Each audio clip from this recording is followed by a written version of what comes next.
And when we are feeling a sense of stress, we are especially prone to popcorn brain. Why? Because when we feel stress, we talked about the amygdala, right? Like that part of our brain that is focused on survival and self-preservation. Back evolutionarily, when we were all cave people, there was a night watch person. And that person would sit by the fire, the tribe would sleep, and that person would scan for danger to keep the tribe safe. In modern times, we have all become that night watch person. And we scroll incessantly when we feel a sense of stress because it is our primal urge. It is the way our amygdala feels a sense of safety because we are scanning for danger. We are no longer in a tribe. We're not cave people anymore. So what do? We scroll. That is how we are scanning for danger, especially when we are feeling stressed. In recent times, there has been a lot of bad news. In fact, it feels like the onslaught of bad news, one thing after another, whether it's a climate disaster or a conflict in a certain part of the world or something or the other is always happening now. The information stream, it is rapid and unprecedented.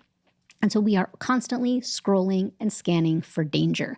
And it's that primal urge to scroll. So the goal is really not to limit our social media use or media use, because we know studies have shown that it is not about abstinence, because that actually doesn't have a positive impact on our mental health or our well-being.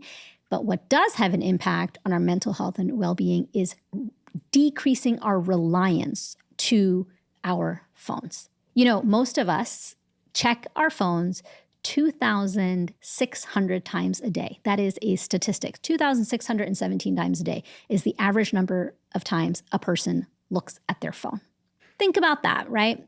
The other thing you want to think about is when you're thinking about like, do I have a reliance on my phone? It's like the goal here is to reconsider your relationship with your phone. It is not about abstinence. We're not trying to become digital monks here. It's about creating digital boundaries.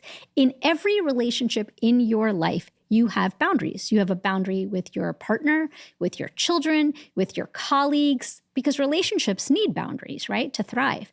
Why don't we have a boundary when it comes to the relationship we have with our phone? There is no boundary. It is simply porous.